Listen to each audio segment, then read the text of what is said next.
Hello and welcome back to another glorious episode of Tech Chomper Live. I'm Brandon, your host, and it is Thursday, May the 13th. Thank you for those of you that join me now. And I apologize for missing last week. Sometimes technology challenges even me.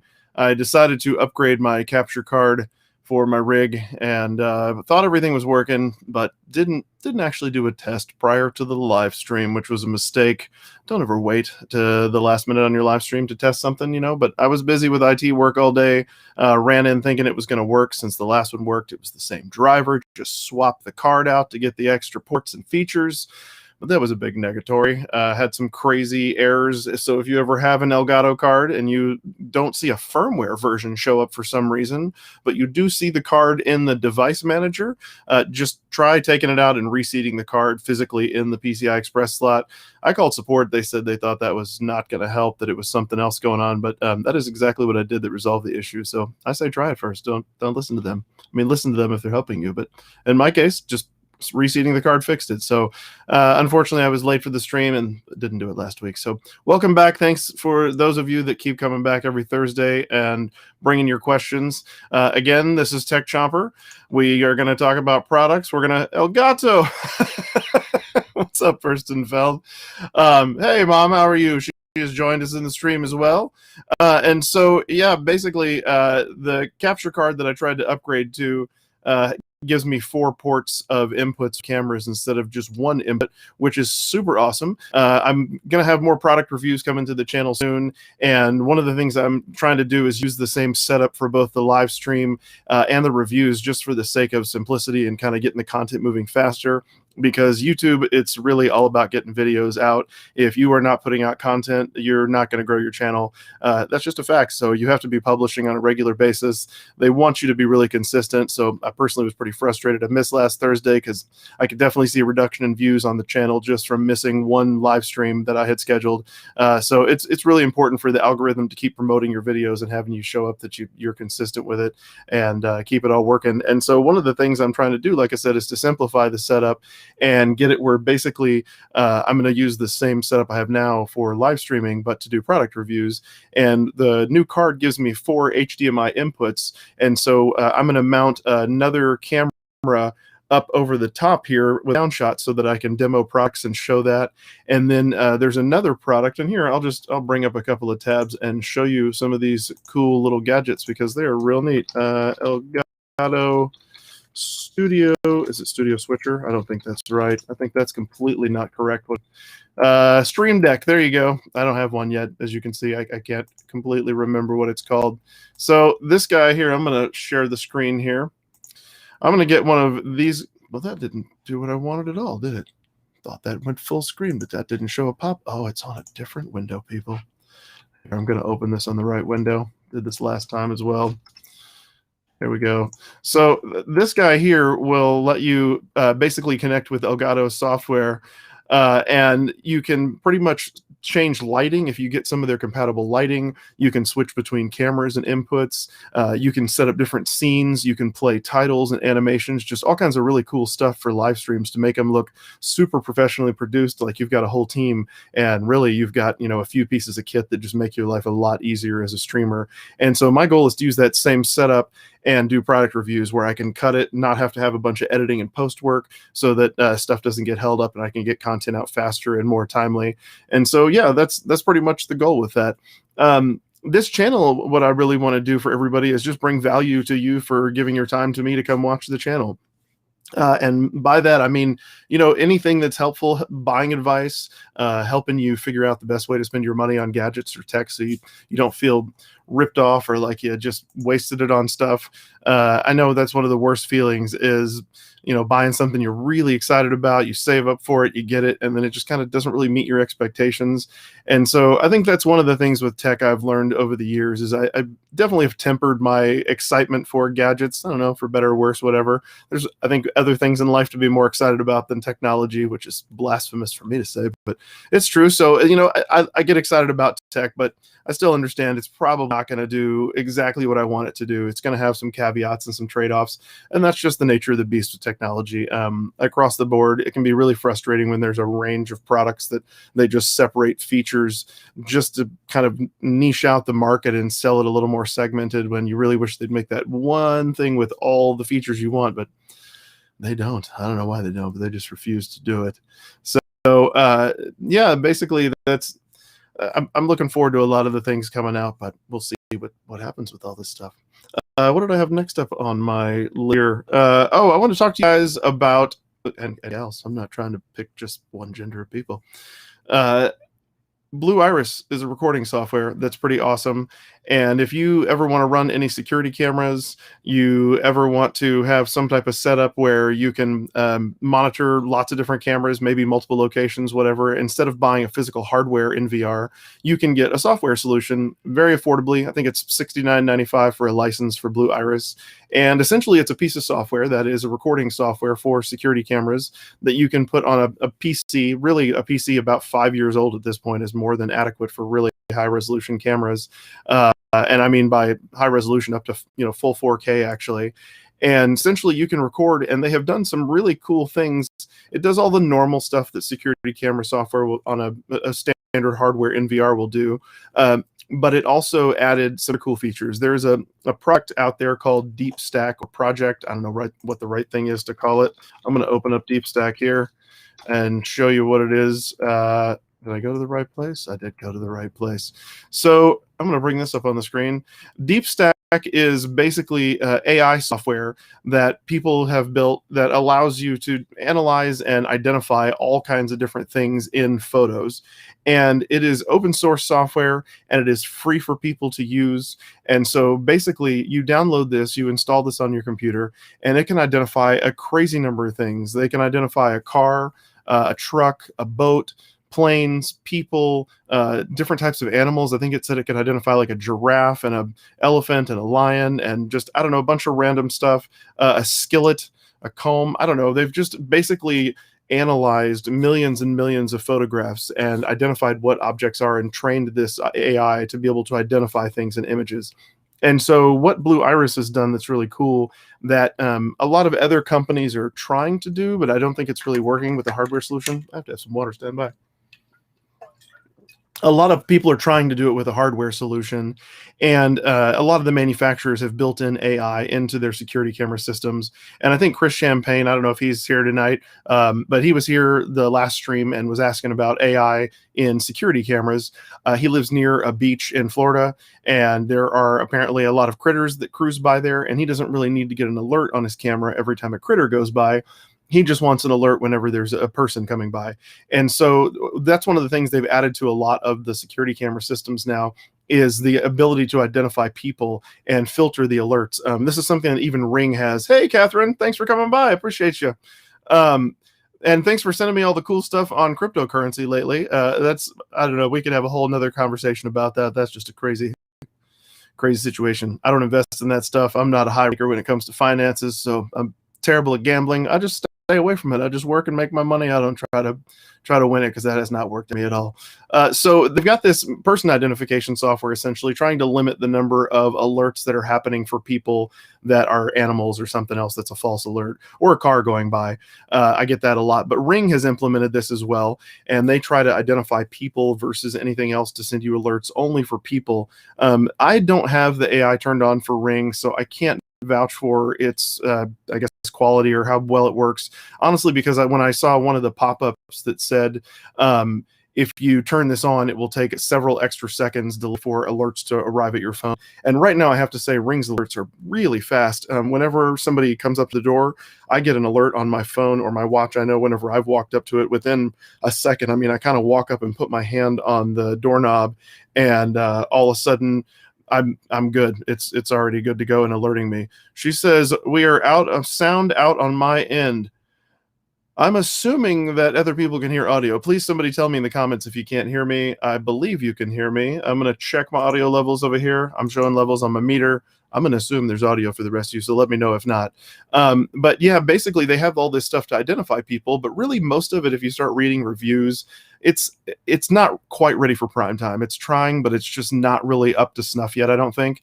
And so Blue Iris has instead, I guess as of a year ago, people had kind of found a kludge where you would install a plugin, customize a bunch of settings, and then you would basically set up DeepStack separately as a piece of software, and you would have to connect it and make it all work together. And it was a lot more complicated, and there were some issues with it if it had to be rebooted and stuff. I won't even get into it because they're irrelevant now, but essentially, the new version of Blue Iris now has DeepStack integrated, and it's just a checkbox.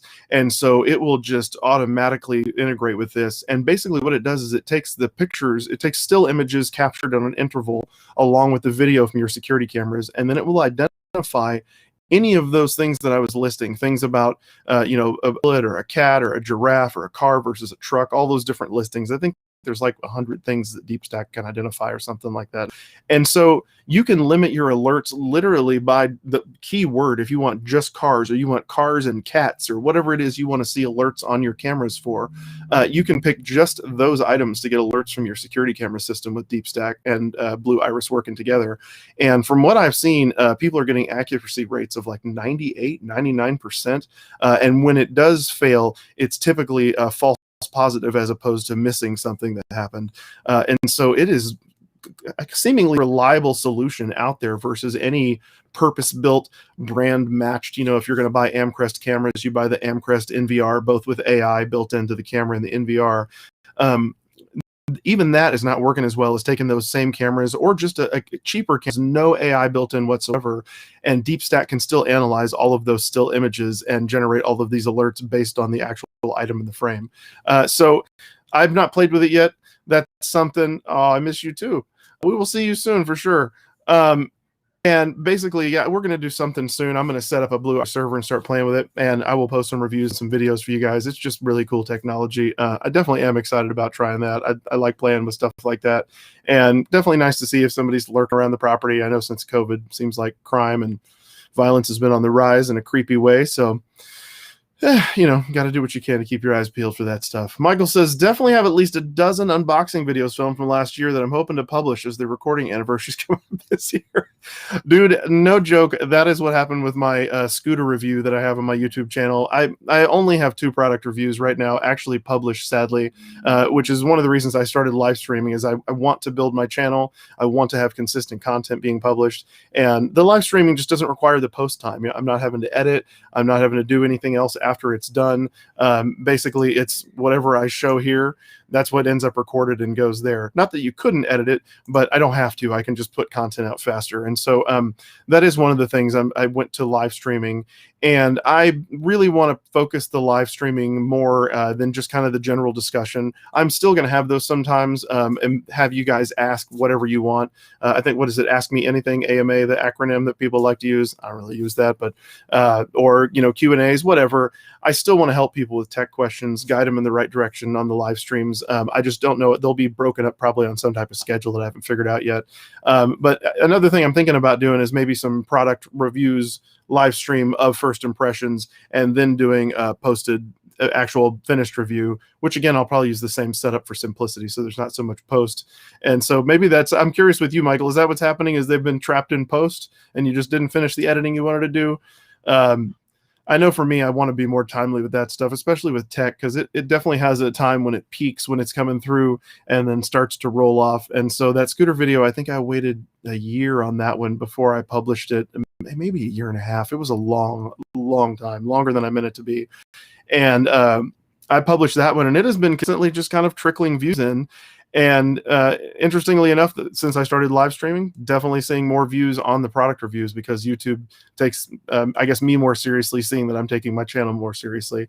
And so YouTube is one of those things that if you're really trying to build YouTube, the more you treat it like a career, and really, if you're going to set a schedule, stick to your schedule, honor the types of content that you decide you're going to post. Don't be just all over the place with stuff, and really being consistent about keywording and really looking at rhythm and looking at what people are searching for. And there's a bunch of tools out there. I'll probably talk about that on another episode. There's a bunch of tools basically that will help you do keyword searching and help you find out what people are actually searching for so that you can get your videos to blow up faster. One of the things that I have been doing is listening to a lot of YouTube creator growth channels on YouTube, as well as podcasts. And consistently they are saying in 2021, the big thing to really grow your channel is to look at, film whatever you want. You can do products that you want to do, but essentially find the way that people are searching for that product. And so instead of just, the product name as a keyword or just product name / review, which I think is what most people want to do, it's certainly what I've tried to do in just the beginning, maybe form some type of question that people would ask instead in the search. Another thing you can do is just when you go to type into YouTube, the autocompletes are a list of things people are searching for. After they type that word, it shows all the rest of the words that people are adding to make a sentence or a search phrase. And so anything you can do to optimize for the things people are looking for means even if you have the exact same video, exact same review on the exact same product, just doing different types of, not so much tagging, I understand that's not as important, but keywording and really making sure that it's optimized in that way for the description and the title and the keywords that you've used and the way that you use certain parts of the title in the description and stuff. Like I said, there's several tools. TubeBuddy is one of them out there. vidIQ is another popular one. Those are probably the two biggest ones. And they will help you figure this stuff out so you can get more traction with your videos. Hopefully that helps, Michael. Yeah, we have at least 100 family travel videos. Yeah, that's true. We do. We have way too many. It's yeah, big pile of posts. That's what I'm saying. I'm moving into trying to do more on the fly editing of the content, which with all the technology now, realistically, you can get one of those Elgato little stream decks for, I want to say it's like $150 for a 15 button stream deck. And you can get a capture card or even the USB capture device that'll let you stream stuff. You can get for, I think, $100, just over $100. And you get those two items and then plug in any HDMI output camera. It could be a GoPro, could be your iPhone with an HDMI adapter, could be any camera that you have that you can hook up HDMI to. If you've got a Canon, you could potentially even use theirs. They've got some software that'll let you link through USB. The quality is not as good as if you do an HDMI capture, but if you don't want to spend any extra money, that's an easy way to do it cheap. But I'm trying to really use that and do a lot of my titles and all my stuff while I shoot. That way I don't get trapped in post in that same way. I want to know more about this documentary. I've got another friend, Phil Mackey. He does a live stream on Wednesday nights at 7, and it's Stay Tuned is his channel and information. And he's working on a Batman documentary and trapped in some post right now that he's worried about, but I think it's only been a couple of months. And I was telling him, dude, documentary, you've picked like the longest form genre to gather content for and try to call the story that you want. It is just a lot to get documentary stuff. I know on average, I think it's like, I want to say 20-1 is a pretty average ratio of footage that you shoot to actually finished video end up with. And then some of the documentaries that have like been record setting have gotten as high as 60 minutes of footage for 1 minute of finished footage. So that's just, I can't even, what does that come out to? I don't even know. For 10 minutes, that's 600 minutes of recording already you've done. So it's just exponentially ridiculous in terms of the amount of content that you're gathering and managing. And now that it's all digital, you're putting that on hard drives and storing it all somewhere and making sure it's backed up so you don't lose it. It's just a lot of stuff. Yeah, I totally understand, man. It's on the editing thing. It is a hard call. It is definitely a hard call. I think if you can get it looking really polished, and that's what I'm trying to do, is treat it more like it's a TV show where they really make it look polished, but do it live, not any post work on it. I think that will hopefully make things move faster. I know it's more important to publish and get content out than it is to get trapped trying to make a perfect piece of content, which I did for a very long time. So, yeah, got to do what you got to do. You got to find your own path. But that seems like the thing is just really publishing a lot. I know another tip that I saw recently from one of the guys over at Think Media is that if you are trying to build your channel on YouTube, until you have at least 35 videos posted on your channel, the algorithm doesn't even really start to kick in for you or do anything. I'm not there yet, so I'm trying to focus on getting more videos on there and publishing a little more often. Right now I'm just doing the once a week, but hoping to bump that up to more, because it really is about trying to work work the algorithm at this point if you're trying to build a YouTube channel, because there are so many people out there cranking out stuff. But I think one of the people said something like 90%, I don't know if it was 80% or 90% of the content being published out there is self-promoting in some way. It's all about like get to know me, and really what seems to do well, especially on YouTube as a platform, is kind of either educating or entertaining. And I think there's crossover in that, but they broke it up into these kind of two categories with some of the things I've been listening to. And they were saying both of them really, publish at least 35 videos, be consistent, don't wait weeks in between, but really post like more consistently, maybe every 2 weeks, but every week is even better. I think YouTube really prefers more than that, like 3 times a week. Really, it makes them super happy if you're consistent, because they want to treat it more like a network where you've got a show that you're just going to always have on at the same time slot for your audience. And so it's hard without doing those things, but I think if you do all those things these days, you definitely, even if you're making the same type of content as everybody else, just optimizing and promoting it the right way. And then I guess a lot of them say not making a video you don't want. So, if you're constantly doing tech, like for me, and I suddenly do a fashion video, that's probably not a video people would want to watch from me. I mean, maybe they do, but it's not the same audience. So, there's a lot to learn, man. It is just an ongoing journey. And I think as YouTube is constantly evolving as a platform, and Facebook for that matter, and all the rest of them, Twitch, everything, the way that you can promote yourself or the way that you break through is constantly changing. And so you really have to just be educating yourself all the time. And there are a lot of creators out there that are focused on supporting other creators. That's where they found their niche, is really just, or niche, I don't care how you want to say it, pushing other people to grow. Mostly been doing Twitch so far. Are you staying away from Twitch for the moment? I would love to feature you on our Twitch channel if you've got any interest in that. That would be awesome, man. I have not played with Twitch. I am totally open to Twitch. I don't know if people are doing a lot of product review stuff on Twitch. I haven't dug into that to see. It's interesting how many places there are different live streaming options now. I just stumbled into, in the last couple of weeks, Amazon live streamers. And so Sheridan equated it to like a home shopping network person that's self-employed, which I kind of agree with. Essentially, there is a live streaming capability on Amazon as a platform. And so if you want to set up a storefront, or you want to set up just a bunch of affiliate links, or however you want to manage, your income from those products that get pushed because of you, essentially you live stream. And a lot of them live stream like 5 days a week. They are on there like Monday through Friday, just talking about products. And it's kind of interesting because a lot of them, they don't even have the product in front of them that they're showing. They will go to Amazon, and they've used the product and they have experience with it typically, but they will go to Amazon and pull up the product and show you product photos and like show you features on there and talk about stuff. And so they're just kind of using it as a live sales demo, I guess. Maybe it's also equatable to like the dude at the mall that's up there, cooking with some new skillet or cool knife set or whatever it is that they want you to see in action so that you want to buy it. Essentially, that's what the Amazon live streamers are doing, is just publishing that stuff. So it's pretty interesting, man. All the different options out there are crazy these days.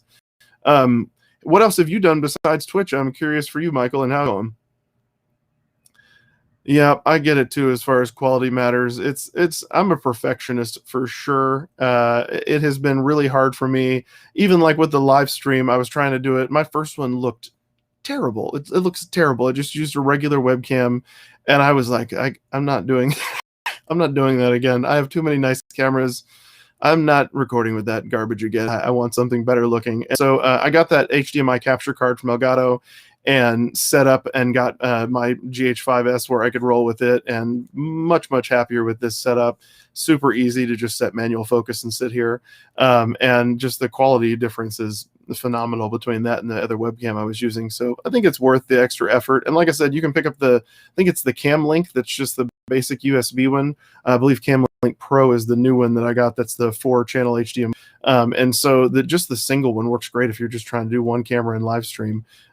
Anything you can do to up your quality, and then that's another thing, I guess, is just your thumbnails, like when you're posting your videos, trying to stand out with that too. It's a lot to keep up with when you're going to publish online. I'm going to fix this vibrating. 1 second. My computer has a strange, let's see if I can make it stop. Nope, it's not going to stop. Hopefully you guys can't hear that. It'll just torture me over here for the rest of the live stream. So what questions do people have? Anybody have any questions out there you want me to answer? That is obviously something I am happy to help with, as I say each time. If you have any questions about tech, send them in. You can send them in live chat. You can send them any other way you want. If you have my email and phone number, feel free to use those. I'm not going to put them here on the live stream, but if you know how to reach me that way, please feel free to reach out. Any way that you have to get to me, you can also message me on YouTube or Facebook, and let me know what questions you have. And if it's something I can answer right then, I will answer it. If it's something I don't know the answer to, I can look up, I'll do that for you, and either just message you back privately, or if it looks like something that could help a lot of people, then I'll add it to the live stream, because I like helping people. Like I said, that's the whole point of this channel, really, is to add value to people that are giving me their time to watch. I want to provide back help to you guys and gals. So yeah, basically that's it. What else do you guys have? Any other questions out there? Anything? I'm waiting for questions to come in. I don't see any. I'm going to talk about Amazon Photos for a minute. If you are a person who takes a lot of pictures with your phone, which I definitely, I think that I am. I guess I am, but then Sheridan can fill up like a 0.5 terabyte iPhone in 3 months. So maybe I don't take very many pictures and videos. That's a lot to fill up in 3 months, but she can do it. It's crazy, but it's good because our kids are being documented. They will be thankful for it later. So yeah, if you have a lot of pictures and videos and stuff you want to back up, I've used iCloud for a long time. I'm an iPhone user, as I've said before. And I don't know, I have a love-hate relationship with iCloud for photo storage. It works, but it is just slow. Even on a really fast upload, I've got 45 megabit upload here on my Spectrum, and I can send a file pretty fast typically, but it just takes hours to upload a video at times on iCloud, and I can only guess that they're throttling or doing something to it, because there is no other reason it should take that long. I've had sometimes where I take a bunch of videos and like a whole day goes by and it will just not back up. It gets stuck and won't ever back up any pictures or do anything else. And so really the only way around that is to plug it in via USB cable and copy all that stuff over to your computer so you can get it off there and get it where it'll sync again. And yeah, it's just kind of annoying. But Amazon Photos, if you sign up for them, and it's pretty cheap, I can't remember what it is, a few dollars a month, I want to say. And if you're an Amazon Prime person, which as well, not a sponsor, I just like it. I order a lot of crap from there, especially since there's barely any stores to buy tech from left in Austin. It's, yeah, basically, oh, I lost the train of thought. I thought I'd make it through without doing it tonight, but I lost the train of thought anyway. Amazon Photos. So Amazon Photos, yes, essentially you can install the app and it will stream all of your photos and videos that you take up to the Amazon storage area. I'm going to get some water real quick, so stand by. It will stream all of your photos and videos, and I have found it to be much, much, much faster than using iCloud for sending stuff up there. I guess Amazon either just has a much wider range of servers deployed around the world and network. My guess is probably so, because Amazon is huge. I realize Apple's huge, but Amazon is huge. So I don't know what they're doing to make it faster other than not throttling. And it works really well. It actually also does some similar stuff to iCloud in terms of giving you memory videos that it tries to make, and also these little reminder things it'll do. It's kind of interesting. It's unlimited storage for photos. It is limited storage for videos, and you have to pay for additional storage. So I skipped the video storage and I'm just downloading that stuff after I shoot videos. I usually want to get a hold of them anyway and back them up somewhere else. But the photos I leave on there and let them upload, and it will make little memory things for you, just like iCloud. But I personally don't like them as much. I don't know, they're okay, but it doesn't seem to do quite as nice a job centering people up in the frame, and kind of just making it the way that it flows together is kind of not as smooth. I don't know. It's fine, but it's just not quite as nice, I think, as iCloud is a little more polished whenever they generate a memory video on your iPhone or iPad and whatnot. And then on top of that, Amazon will do a neat thing where they will show you basically like on this day in history. And so if you have all of your photos for all of time, which, like I said, it's limited, so you could load every picture you've ever had up there to the cloud. And basically, once you have them all backed up, it will go through and make things for you and show you, like, hey, on April 13th, 5 years ago, here's what was going on, and it will show you pictures from that time period or videos, which is kind of cool. And it'll do that every day for whatever days in the past that it has content for. It will make you a little thing to show you. And it's not really a video or anything. It's just like a collection of pictures from that place. Maybe you went on a vacation, and so it'll use the geolocation and put together a little group of pictures and show those to you to remind you of your memories. It's pretty fun. I like that kind of stuff. And if you have an Amazon Echo Show, then you can also have that show those memories or photos or video. Whoa, sorry about that. Photos or videos or any other kind of stuff inside your or on your Echo Show, rather, whenever it goes in screensaver mode, or you want to open the photos and just have it play it, you can do that as well and have it run through stuff. So yeah, what else did I have on my list here? Not a lot of other stuff, people. I'm happy to talk about whatever you want, but I have run out of most things on my list. So does anybody have any questions tonight? What do people have to want to ask me? Anything out there? If not, maybe we'll wrap this live stream up early tonight. I don't know. I'm reformulating. I'm hoping by next week we will have the second camera mount set up. I don't know if it's going to be that soon, but I'm trying. It's a shortage on a lot of things out there. It's still hard to get all kinds of stuff, people. So I would like to get the other camera set up so I can start showing some overhead shots and showing some products and talking about stuff also during the live streams, but I just did not get there this week. It is challenging to keep up with things these days. It's a busy world, people. Sometimes technology helps you. Sometimes, like last week, technology hurts you, but not allowing you to do what it is you intended to do. I just recently spent a lot of time on a job trying to swap out a router that I use Ubiquiti. They're a really good brand. They're super affordable, and they have really high level performance for the price. And so they're, on par with like Cisco business level switches and routers and stuff like that in performance. But they are much cheaper. So essentially I use Ubiquiti for pretty much all my clients at this point. I used to try lots of different brands, but Ubiquiti is just so reliable typically. And the price point is good, but man, the prices have gone up drastically on Ubiquiti stuff. I know used to be able to pick up an Edge Router Lite, which is their little 3-port, super fast, cheap router that's introductory. Even on the box, it says the world's first million packet per second router for under $100. It's supposed to be like $99, and it is $139 now, thanks to all of the price increases with shortages on stuff, with chip shortages, and just supply and demand issues and supply chain issues in general. It is crazy that they have gone up so much. That's like a 40% increase in the last year. And it's like that with a lot of stuff. And on top of that, it is just hard to get. So I went to replace a router and unfortunately had a defective one. And sometimes the defective stuff will partly work. It booted.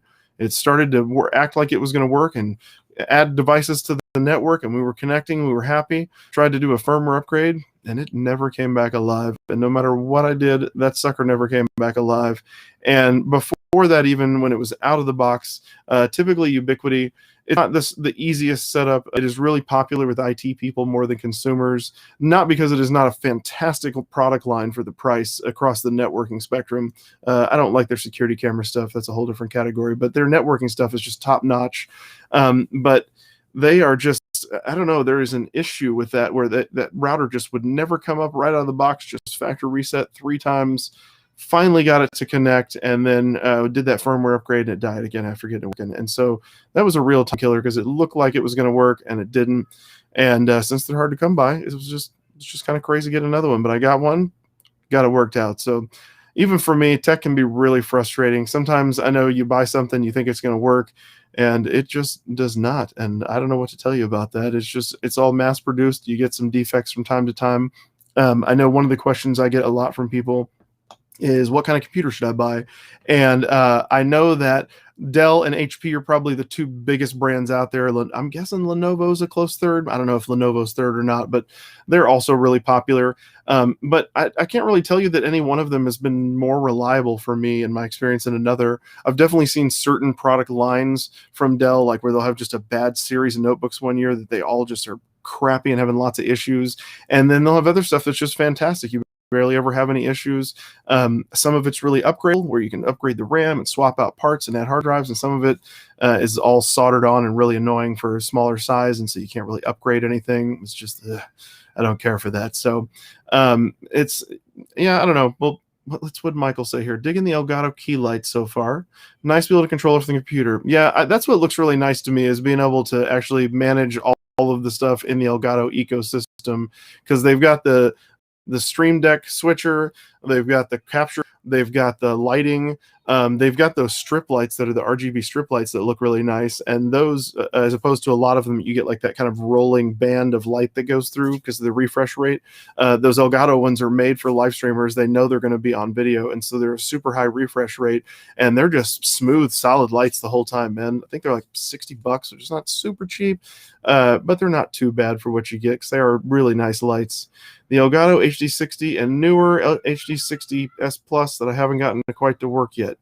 I'm curious what's going on with that. Are you having issues with it connecting, or just won't connect to the camera once you plug into it?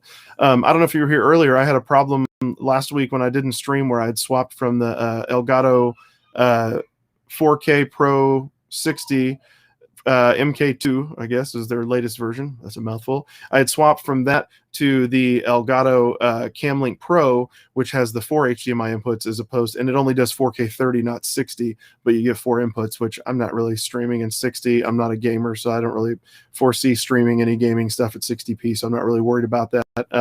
4K 30 would be fine. And honestly, if you go through Restream, which I'm doing now, they max you at 1080 no matter what. So I haven't figured out yet if you use OBS.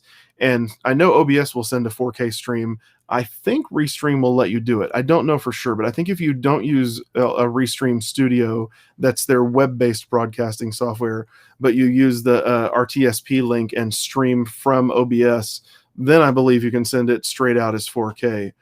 Are you using OBS right now or Elgato? So I'm actually using Restream to answer your question, Michael, and I can post a link here down below. I don't know. I have figured out one thing for those of you that do not get my replies to comments. If you are watching the stream from my Facebook personal profile page, it does not allow Restream or other platforms basically have the ability to combine the chat from all the platforms into just one chat so that I can manage all the chat messages with just one tab open, which is super helpful and convenient. And you can reply as well, and they've got a bot you can turn on that will echo any comment that somebody makes on YouTube can get echoed to Facebook, or Facebook can get echoed over to YouTube, and then my reply will go to all of them as well. So it brings everybody on multiple platforms into the conversation. But Facebook, on their personal version, they do not allow you to post from Restream or StreamYard, another really popular platform. I'm sure there's others. Those are just probably the two biggest ones. And so anytime somebody comments from Facebook on personal, I think I see it, but when I reply, they never see what I reply. So I don't know which page you're watching me from, Michael. If you don't see that in the comments, here, maybe I can show the comment. I bet I can just show it. Bam. This is what I'm using, Restream.io. And Restream actually has a thing called Restream Studio that is their live streaming web-based capture utility. I don't know what all you want to call it. It's an online studio. It's like OBS, but it is web-based. And so is StreamYard. Both of them are pretty much exactly the same. I mean, different features a little bit, and a little different way they work. But both of them do the same thing in terms of this. And that is essentially that they have a web-based version of something like OBS that lets you do picture-in-picture, share screens, invite other people with just a link so they can hop on and participate in discussions with you. They've got a bunch of different layouts that are multicam layouts that you can pick from in Restream and StreamYard, so you can have multiple people on the screen. They've got the thing where you can show chat messages on screen as they come up. All kinds of cool features. And so essentially the downside I have figured out is that the stream quality is not quite as good. Whenever I watch the streams on YouTube that have been recorded or on Facebook from Restream's studio interface, the frame rate gets broken up sometimes. The bit rate is not very good. There's just some, I don't know what their encoder settings are. You can't tweak it at all. Like OBS, you can really tweak out what bit rate you want, what resolution you want, whether you want it to scale or not on the way out the door, all that stuff. And you can't do any of that really on Restream. You just, whether you want 480, 720, or 1080 for your stream. You can only do, I think, 720 on the free Restream account. If you want 1080, you have to go to one of their paid accounts.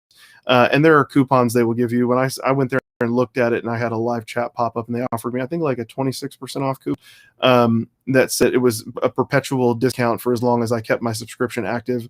And so that knocks the price down quite a bit on it. I think it went from like $50 a month to $34 a month for I believe it's the pro account on Restream.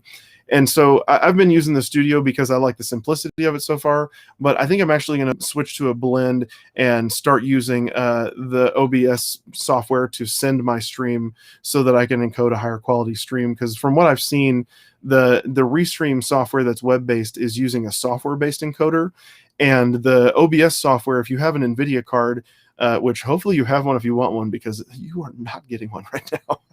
Not without spending a ridiculous amount of money. And by that, I mean, like when I looked on eBay last week for a $200, what should have been a $200 NVIDIA card a year ago, was like almost $1,000. People were asking like $950 for a $200 graphics card. It is obscene right now. People are just trying to get whatever they can for scarce goods and services.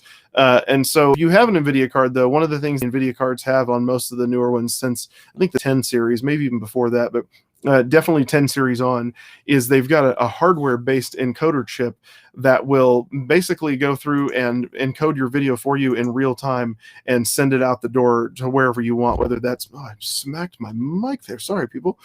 It will send it out the door wherever you want. You could send it to an RTSP link like Restream or StreamYard, or directly to YouTube. You can also record with OBS, obviously, and you can send it lots of places. But if you want to have it go to multiple platforms, there is some plugin and a kind of a kludgy way that you can make it where you can stream to multiple platforms with OBS. The trade-off, my understanding, and I haven't messed with it yet, is that you need to add up all of the streams that you're going to send to all the platforms and what bit rate they are, and then you have to add all those together to figure out your total bit rate you need for all of the streams, which maybe in my case it's only 2. I'm only doing YouTube and Facebook, but you need to calculate for all the streams, and then it will essentially at that point stream to both platforms or more than both platforms simultaneously, as long as you have the bandwidth to support all the streams. If you use something like Restream or StreamYard, one of the, I guess, benefits of using a cloud-based streaming service, even if you use OBS to do hardware-based encoding through an NVIDIA card and send it out the door just for the better quality, Restream and StreamYard do not touch a stream. So whatever you send them from OBS is just going to go out the door in that format. And so they don't change anything about it. It's just that when you use the Restream Studio or StreamYard Studio, I think that's what theirs is called too, whenever you use either of those web-based studios, it has to use their software encoder that it's pulling the camera data from your camera across the internet there and trying to encode it and send it up, which is just not as efficient as a hardware-based encoder. So even if you do that, the nice thing about using Restream or StreamYard when you do it with OBS is that you can do the higher quality stream and you only need the upload bandwidth of just the one stream that you're sending, and then Restream or StreamYard multiply that stream or multiply that stream as many times as needed and for as much bit rate as needed to send to those platforms. So it just offloads that from your computer, which is nice. But if you have an NVIDIA card, as far as like being able to encode the video, it's not very taxing on your system. If you've got just a decent i5 or i7, maybe like 6th gen or above, you're probably good anyway, but you'll notice a lot of CPU usage without a graphics card. With an NVIDIA card, man, it barely touches the CPU. And OBS, it's all graphics card pretty much, and maybe like 3% CPU or something, 5%. It's really negligible. It's so efficient at doing it. Pretty sure the Restream plugin for OBS did do reposting of Facebook chats to Twitch and YouTube. I was not using my personal. Yeah, it's really weird. Facebook has some strange things they do with personal accounts. One of the other things I've noticed is anytime I've done a live stream, if I go to my Tech Chomper business page, on there I can go in and pick any video that I've live streamed, and I can choose to trim it. I can take off the beginning and end. I can chop pieces out. I can add titles. I can do all kinds of stuff on the business page. On the personal one, once I've live streamed, I can't do anything. I can't edit it. I can delete the post or hide the post, but I can't do anything else in terms of editing it or doing anything with it. And I don't know why they do that. I don't know if they think like, this is a personal page, and once you've shown us your life, we don't want it edited. Whatever, you can upload an edited video in the first place. So I don't really know what the goal is. Sheridan thinks it's just because they want you to pay for that functionality as business. But I mean, if you're just a person who wants to edit your live stream afterwards, whatever. I guess if you're trying to grow a channel support you, then technically you're a business. It's just your name and persona is your brand. But it's still weird that they won't let you do that on a personal page. Like you have to have an actual page or business page.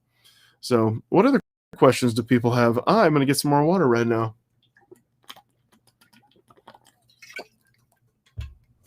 I'm not sure what all new in tech is going on these days. It seems like mostly tech is just trying to catch up with a shortfall of products and shortages of chips and raw materials to build things. It is crazy the amount of shortages. I think the last one I saw that was funny, it's like not really tech, but it's probably related to tech, is there is a tapioca bead shortage, or the tapioca balls, the little boba tea pearls.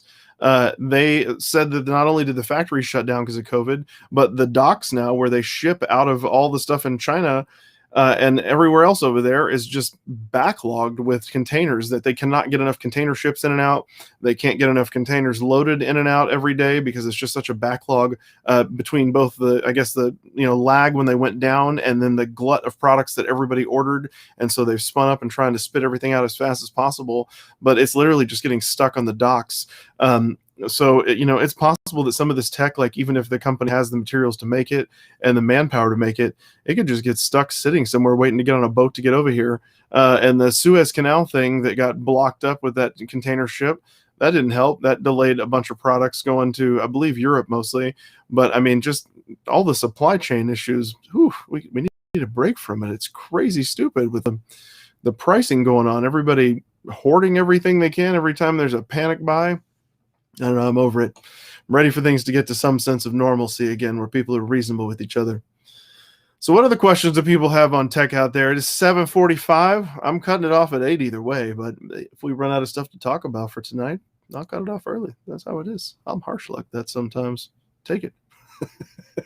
So anyway, questions, concerns, thoughts. What would you like to see videos on? You want more camera tech? You want gadgets in general? Should I talk about more live streaming options? How to promote stuff as I'm learning it for your YouTube channel and other things? I don't know. I'm happy to share any of it. I have an infinite wealth of tech knowledge in my head that just sits in there waiting to come out for somebody. So I already know it. I don't need to tell it to myself and share it and start hearing about most of it, I think. Maybe if I had some other fun things. Maybe if I traveled some and it wasn't all gadgets. It's mostly gadgets. That's the truth. So it's been rough with COVID, people. Anybody got anything else out there for me? I saw today they are not requiring masks indoors for vaccinated people anymore. So I don't know how businesses are going to respond to that. They got to figure it out, but I guess society's maybe starting to return to normal. I don't know. Still don't try to buy any computer parts. It's disappointing. All that. Are you working on any films? I am not working on any film stuff much at the moment. I have been mostly focused on IT stuff for like the last year, hardcore, especially with pandemic, just working a lot, trying to get everybody online and keep everybody working remotely and stuff, dealing with all the challenges that came with that, and trying to get my YouTube stuff going, which I barely seem to get time between the kids, trying to spend time with them, trying to have a relationship with your partner, being a YouTuber, upcoming streamer, reviewer, whatever career in the works, as well as trying to do the IT work to pay all the bills. It is a lot to juggle. So I want to work on some creative projects, but sadly, no, I have not really done many film projects at all, much of anything. I actually had somebody reach out to me, I think, I don't know, a couple of weeks ago and asked me if I was interested in doing some DP work for him. And I turned it down. I just can't do it right now, man. It's out of my wheelhouse so far at the moment because I've been doing this other stuff for like a year. So I'm really kind of just focused in on the tech stuff. We're also working on building our family channel, doing travel vlogging, not tech related per se, though tech will be involved because obviously I'm going to use tech to accomplish my goals no matter what task you give me because I like tech. I don't like all. I won't just use tech for the sake of it. I don't want a giant Android phone in my refrigerator door, for example, because I mean, how long do you like your Android phone for? Like 5 years later, do you like your Android phone still? Or does it feel slow? How long do you keep your refrigerator for? I keep my refrigerator a heck of a lot longer than 5 years. So I don't need an Android tablet in my refrigerator, people. But there are lots of other cool tech things that I love, man. You know, Apple Watch, a lot of people think that's dumb, but I really like it. I've got plenty of reasons. I'm going to make some videos about that. There's just a lot of reasons I like the Apple Watch. I'm sure that people like the Samsung Watch and other watches just as much. I happen to be in the Apple ecosystem, and so and that was filmmaking that really got me into the Apple ecosystem, because it just rocked the film world in terms of apps for iPhone and iPad versus Android. There just was squat on Android, really.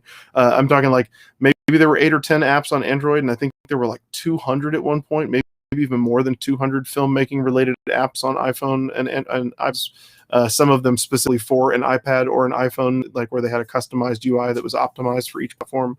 And so that was really what drove me into Apple, first off. And their photo and video quality is really nice. And so that's what got me into it. And then since there's other things I really like about the Apple ecosystem. There's some things that make me want to just take the eyeball out sometimes and pelt them with it, but I don't do it. Just keep going. So don't let tech get you down. If it makes you want to poke your eyes, just get rid of it. It's not worth it. Nice doing the IT independently through Tech Chomper or for a firm. Also, please talk about the UV glasses for sure. So I am doing the IT independently. I have been self-employed in IT since 2002, which was a minute ago.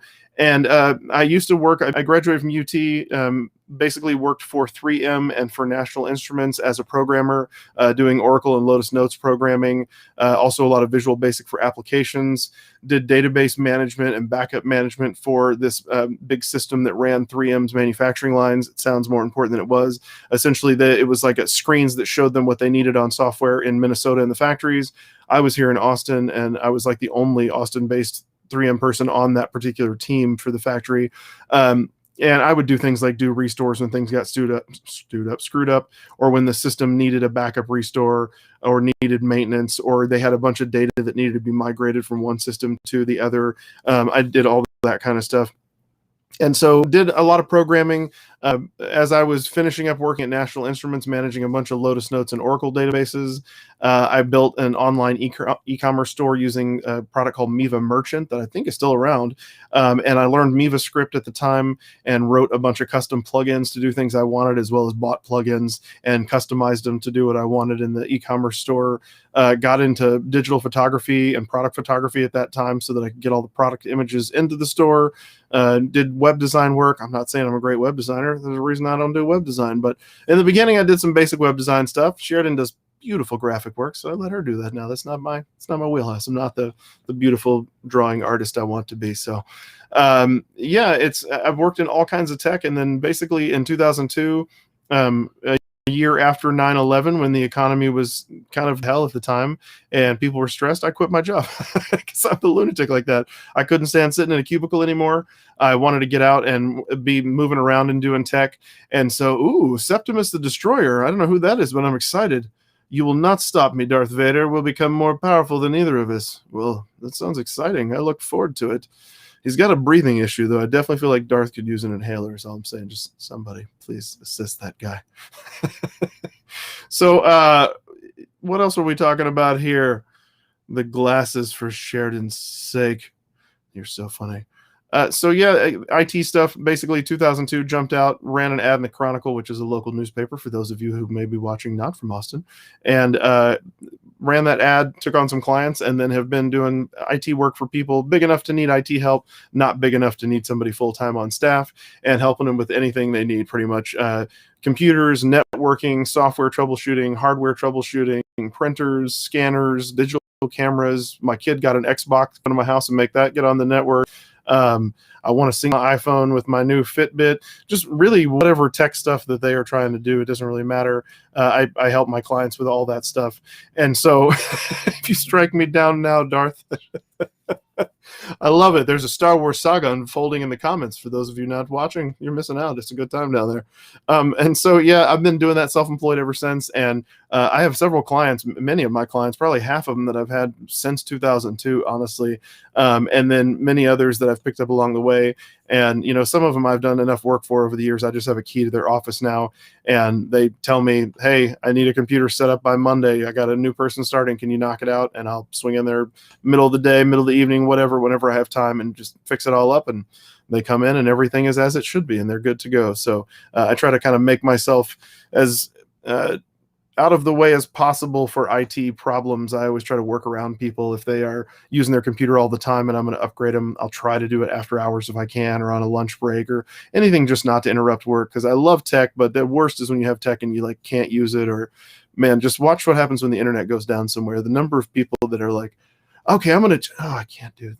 Oh, I know, I'll do, nope, I can't do that either. Oh, no, nope, that's also on the internet. And it's like that for like 10 minutes, maybe the rest of the day. It's just constantly, oh, I'll go check. Nope, I still don't have internet. I had one client that cried. She said when I took her computer, she spent like the whole evening crying. And then the next day she called me in the afternoon, and it was hilarious because she said, Brandon, I kind of think you should just keep the computer till tomorrow. I've had an amazing day today. I went out and I worked in my garden for the first time this year. I took a walk. I've just been doing some other things. It's been great. So just keep it till tomorrow. I'm going to enjoy my day, and you bring it back tomorrow morning, and I'll get started with work again. So, if that doesn't tell you people are addicted to their gadgets hardcore, I don't know what will. When you cry when it leaves, and then you thank me for giving you a break from it. So glad I could catch the stream from the beginning. I'm so glad you could too, man. That's awesome. So do you have your stream usually? Is that what's going? Because I have actually considered, one of my thoughts recently was to move to a 7:30 to 8:30 time slot, maybe. That way for people that have a 7 to 8 and an 8 to 9, you can catch a half of somebody else, a half of me, and a half of a third one. Look at that. I'm giving you more value of your time there. You just pop in and get some questions answered, get out. Or you can catch it in the live stream replay. You got options. I'm here to give you options. That's what I'm going to do. I'm going to educate you, let you make a smart choice. It's your money. I'm not going to spend it for you. I mean, I will if you want to reimburse me. I love you too, Mom. Thank you for stopping by. I appreciate you watching. Just keep it. That's hilarious. So, yes, we are down to the last few minutes of the stream. The UV glasses she wants me to talk about. Let's talk about them for a second. They're not, I don't know if they're tech. There are glasses, blue blockers out there for tech. The ones I got her recently are for something else. It's like to help not get a migraine from sunlight, because that's happening, and that shouldn't happen to people. That's not a fun thing to have happen. But there are blue blockers. If you are somebody that gets headaches looking at computer screens because of the UV stuff that's coming off the screen, they do make these glasses that filter out the blue light. Some of them, I think they're gamer glasses, and some of them are called UV blockers or blue blockers, or I don't know, there's a bunch of different names for them and brands. You can find a ton of them on Amazon, and I can't even remember. There's one gamer brand that's like the top brand out there, and I cannot for the life of me remember what that brand is right now. But Sheridan has tried those and really liked them.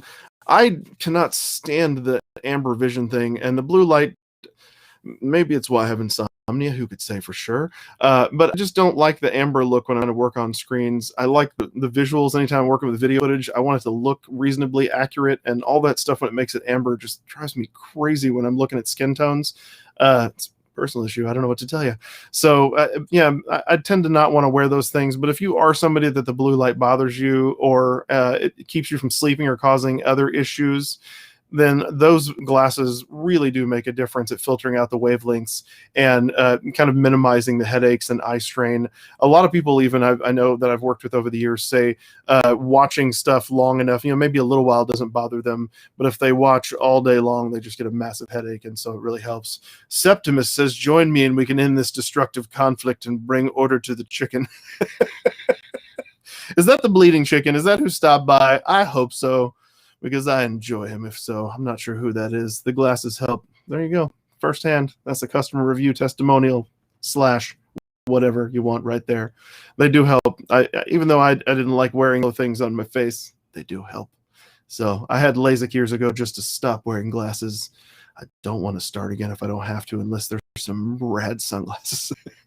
So any other questions out there? It is 7:57. Thank you very much to everyone who joins me for the live streams. I really appreciate you. I'm happy to answer any questions that you have. Oh, what's going on? When you started these up, I was streaming on Thursdays, but then I joined my wife's T&D campaign. Ooh, that sounds exciting. I've never played Dungeons and Dragons. I don't have any good reason why. I didn't really have any friends that played role-playing games or like board games as much growing up. I was definitely a video game kid. My earliest video game system was the Intellivision. I don't know how many of you remember the Intellivision. It was ridiculous. I'm going to bring up a picture of it so you can see how ridiculous the original Intellivision was. Let's see if I can find an image here of the controllers of this beast. Oh, yeah, there it is. There it is. So let me pull this up here for you on the screen.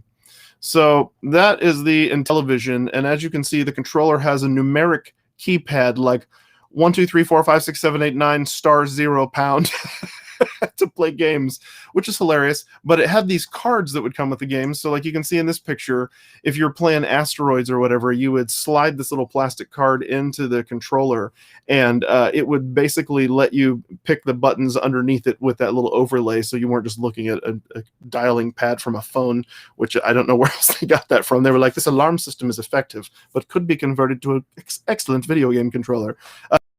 And then it had that crazy wheel not spin.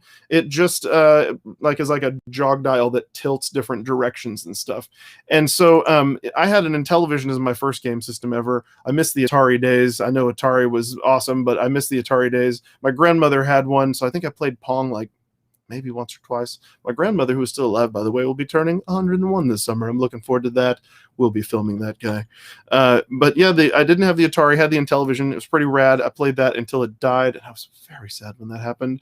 But Intellivision actually has a new game system coming out that looks super rad called the Amico, and I guess this will be the last thing I cover because it is time, people, but I'm going to do it anyway. Where's the Amico? Let's see if I can pull this up here. I'm going to get back to the all results. See if I can get, there we go, Intellivision. So Intellivision is back after all these years, and they've got this new game system called the Amico. It looks super rad. They brought back most of the original developers and designers from the original system. I don't know why I said original twice, but it's in there. It's done now. The controllers still have that sweet jog dial, but now they have a touch screen instead of a button, and they are wireless instead of corded on a coiled phone cord like you went to the kitchen to answer the old rotary phone. They're now just wireless, which is awesome. And they're supposed to be really fun, focused games. They're not going for all the shooters like Xbox and PS, are just so many just kill people, kill creatures, kill something games. I've enjoyed many of those over the years, so I'm not trying to like crush on those or say there's something bad about them. Maybe bash is the right term instead of crush, whatever. But Amico is really focused. Like, I think they're supposed to have updated versions of Joust and Burger Time and like classics, but they look nicer, not as high res, but they're going for fun. The same way Nintendo kind of went with the Wii, trying to go in for fun instead of all these shooting games. Intellivision is going that angle with fun, and I think you can have 8 wireless controllers for family and group play. And I believe they are going to be like $250 in black, white, and some other color. Joust, right, dude? I love Joust. It's so fun, man.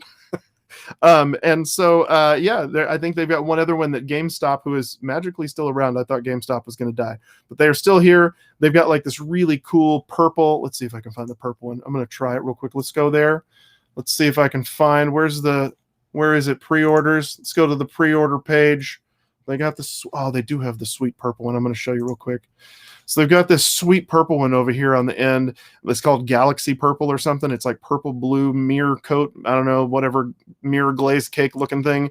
That one is only through GameStop, and I think that one is $299. Oh, they have wood grain. That's hilarious. I hadn't seen that. And that one's I think $50 more to get the Galaxy colored one, which is pretty sweet, but I don't know that I need the Galaxy coloring. But $250 to get a game system is pretty reasonable these days, and having a bunch of classic arcade games, I'm excited about it. Go check out the Intellivision Amico. And yeah, with that, I think I'm going to wrap it up and go see my kids, eat some food I didn't get to before this stream. And I will catch everybody next Thursday at 7. Thank you again for joining us on Tech Chomper Live. And stay tuned to the channels for upcoming reviews, content, live streams, interviews, all kinds of fun stuff. I'm not even going to tell you. It's just more fun stuff coming. So thank you, everybody. I'm going to get back to the full screen. You're just looking at my products right now. Thank you, everybody. I'm going to thank you with my face for coming. I hope to see you all next week at 7, Thursday, Facebook, YouTube,